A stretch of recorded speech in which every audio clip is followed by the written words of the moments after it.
શસ્ત્રોના ઘા લાગેલા હોય એ રૂજાઈ જાય છે, પણ શબ્દોના ઘા ક્યારેય રૂજાતા નથી. અપમાન થયેલો માણસ જીવતો હોય છે પણ મર્યા જેવું જીવન જીવે છે, કારણ હંમેશના માટે એ અપમાનનો કીડો એને સદૈવને માટે કોરી ખાતો હોય છે. માટે ભગવાનને પ્રાર્થના કરજો કે અમે કોઈનું માન ન આપી શકે તો કાંઈ નહીં, પણ એટલી કૃપા કૃષ્ણ કરજો કે અમે કોઈને અપમાન ન આપીએ, અમે કોઈનું અપમાન ન કરીએ. અમે માન ન આપી શકે તો કાંઈ નહીં, પણ અમારાથી કોઈનું અપમાન ન થાય, કારણ આપણી કહેવત છે જીભમાં વાગે એ મટી જાય છે. 32 દાંતની વચ્ચે જીભ રહે છે.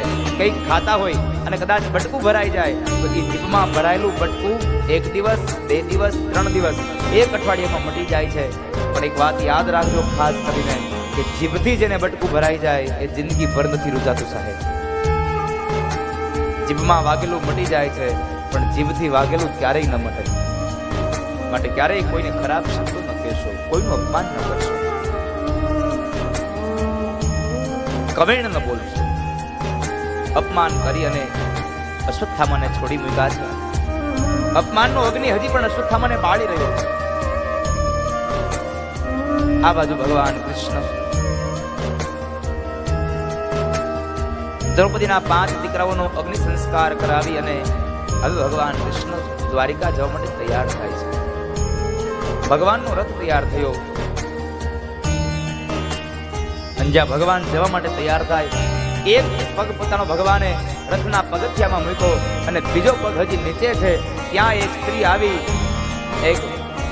સ્ત્રી આવી અને ભગવાનનો પગ પકડી અને ભગવાનના પગને પકડી અને રડી રહી છે અને ભગવાનને પ્રાર્થના કરે છે, પાહી પાહી મહાયોગિન દેવ દેવ જગતપતે નાન્યમ ત્વદભયમ પશ્યે યત્ર મૃત્યુ પરસ્પરમ. હે નાથ, હે પ્રભુ, આપ રોકાઈ જાઓ. શા માટે? મારા ગર્ભની રક્ષા માટે, કારણ અશ્વત્થામા મારા ગર્ભને મારી નાખશે. પાહી પાહી મહાયોગિન દેવ દેવ જગતપતે નાન્યમ ત્વદભયમ પશ્યે યત્ર મૃત્યુ પરસ્પરમ. મહારાજ, નાથ, આ જગતમાં જેનું જન્મ એનું મૃત્યુ એ નક્કી છે.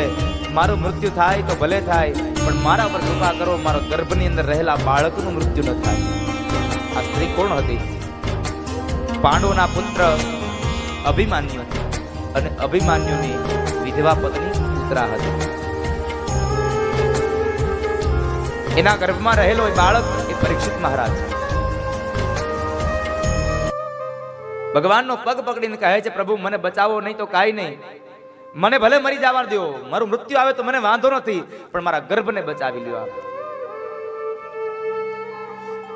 તમે જુઓ, કૃષ્ણ જાય છે તો કૃષ્ણના પગ પકડ્યા, નહીં તો કદાચ એ ઉત્તરાને ક્યાં ડરવાની જરૂર હતી?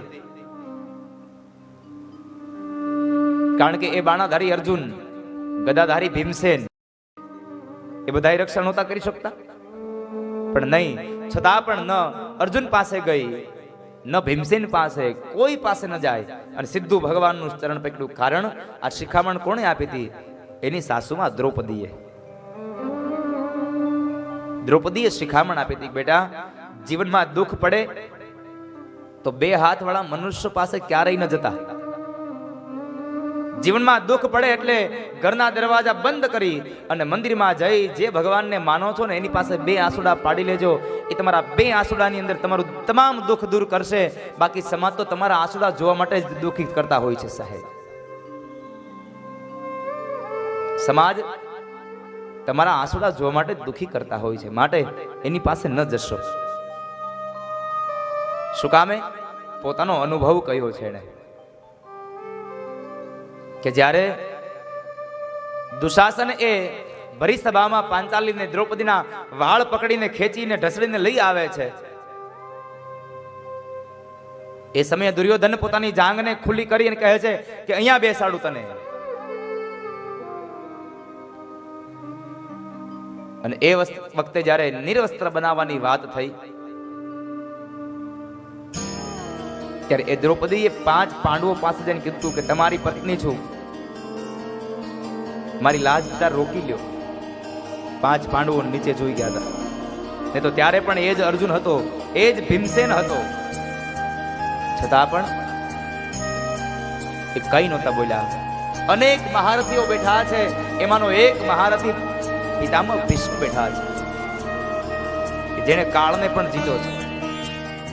પિતામહ ભીષ્મ પાસે જઈ અને એને ખોળો પાથરીને દ્રૌપદી પગે લાગીને કહે છે, પિતામહ મારી લાજ જાય છે, તમારા કુટુંબની, તમારા પુત્રવધુની લાજ લૂંટાય છે, મને નિર્વસ્ત્ર બનાવાય છે, મને બચાવી લ્યો. ત્યારે પણ એ ભીષ્મ પણ નીચે જોઈ ગયા હતા. એને પણ દુશાસનને નહોતું કીધું. અને જ્યારે કોઈ એની વાત ન સાંભળી ત્યારે 2 હાથ જોડી આંખો બંધ કરી અને દ્વારિકા વાળા કૃષ્ણને કીધું હતું કે હે કૃષ્ણ, હવે તમે બચાવી લ્યો. આંખમાંથી અશ્રુની ધારા સાથે જ્યારે દ્રૌપદીએ ભગવાન કૃષ્ણને યાદ કર્યા અને જ્યારે દુશાસન એના અંગ ઉપરની સાડી ખેંચતો જાય, જેમ સાડી ખેંચતો જાય એમ કૃષ્ણ સાડી પૂરતો જાય, જેમ ખેંચતો જાય તેમ કૃષ્ણ સાડી પૂરતો જાય. સાહેબ 999 ચીર કૃષ્ણએ પૂર્યા હતા. દ્રૌપદીને પ્રસંગ યાદ હતો, એટલા માટે એને પુત્રાને કીધું કે બેટા, જીવનમાં દુઃખ આવે તો 2 હાથવાળા મનુષ્ય પાસે નહીં, 1000 હાથવાળા હરિ પાસે જઈને તમારું દુઃખ ગાજો, ક્ષણભરમાં તમારું દુઃખ દૂર થશે. 2 હાથવાળા દૂર નહીં કરે. એટલે ઉતરાએ આવીને ભગવાનનો પગ પકડીને કહે છે, પાહી પાહી મહાયોગિની દેવ દેવ જગતપતે નાન્યમ વદ ભયમ પશ્યે યત્ર મૃત્યુ પરસ્પરમ. હે કૃષ્ણ, હે પ્રભુ, મારું મૃત્યુ થાય તો ભલે થાય, પણ મારા સંતાનનું મૃત્યુ ન થવું. એ સમયે માતા કુંતા પણ આવી અને ભગવાનની પ્રાર્થના કરે છે, પ્રભુ આપ રોકાઈ જાવ ને. દુઃખ હતું ત્યારે અમારી સાથે રહ્યા, અને સુખ આવ્યું તો તમે જતા રહેશો. તમે મારી સાથે રહો. અને જો તમે જતા રહેતા હોય તો એવા સુખની અમારે જરૂર નથી. એવું સુખ અમારે નહીં જોઈએ.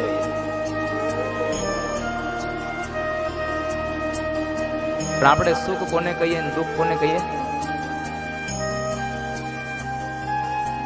આપણી પાસે સંપદા આવી જાય એને સુખ કહીએ, પૈસો વયો જાય એને આપણે દુઃખ કહીએ.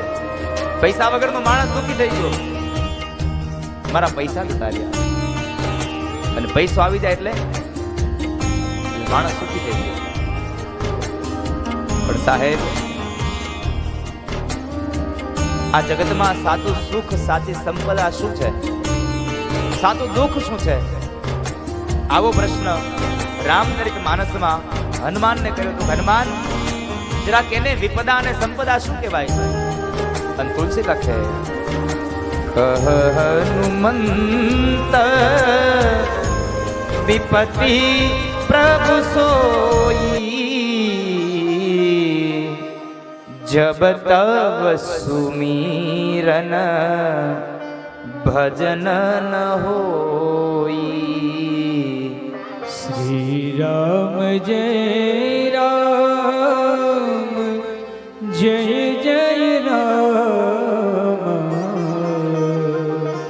શ્રી રામ જય રામ, જય જય રામ. એ હનુમાન, આ જગતને બતાવો, આ લોકોને બતાવો સાચી સંપદા શું છે, સાચી વિપદા શું છે.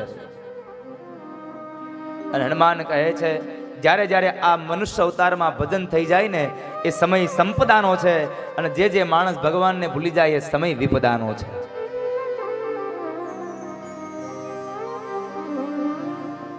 પણ આપણે તો પૈસો નથી એ વિપદા છે, પૈસો છે એ આપણી સંપદા છે. વિપદો નેવ વિપદઃ સંપદો નેવ સંપદઃ. પૈસો છે તો સંપદા છે, પૈસો નથી એ વિપત્તિ છે. સાચી વિપદા તો જે નારાયણનું નામ ભૂલી જાય છે એ સાચી વિપત્તિ છે. એટલા માટે લખ્યું વિપદઃ વિસ્મરણમ વિષ્ણુ સંપન્નારાયણ સ્મૃતિ. જે માણસ નારાયણના નામને ભૂલી જાય છે એ સાચી વિપદા છે. માતા કુંતા કહે છે પ્રભુ તમે જો જતા રહેતા હોય અને અમારે ત્યાં સુખ આવતું હોય તો અમારે એવા સુખની જરૂર નથી. ભલે દુઃખ આવે તમે રહો મારી પાસે. અને હે કૃષ્ણ તમે જો ખરેખર અમને સંપદા સુખ આપવા માંગતા હોય તો મારી આપને એક કડવ્રત પ્રાર્થના છે કે જેટલા સુખ આપો એની સાથે એક એક દુઃખ આપજો. કુંતાએ માંગ્યું છે આવું હજી સુધીમાં જગતમાં કોઈ નથી માંગ્યું. કારણ કુંતા એમ કહે છે પ્રભુ અમારા જીવનમાં દુઃખ દેજો, આપણે ભગવાન પાસે સુખ માંગીએ છીએ. કુંતા કહે છે દુઃખ હતું ત્યારે કૃષ્ણ તમે સાથે હતા, સુખ આવે ને તમે જતા રહેશો ને તો આવા સુખની મારે જરૂર નથી. કારણ ઓ સુખ પર પથ્થર પડો રામ હૃદય સે જાય, બલિહારી એવા દુઃખની પલ પલ નામ જપાય. અમારે એવું સુખ નથી જોઈતું કે હે કૃષ્ણ તમે અમારાથી અળગા થયા હો.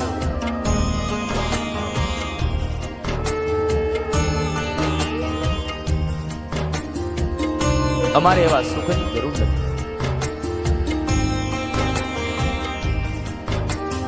સુખ અને દુઃખ મનમાં ન લાવજો સાહેબ. કારણ એ તો ઘટ સાથે ઘડિયા, ટાળ્યા કોઈના નવ ટળે, કારણ રઘુનાથના જોડ્યા.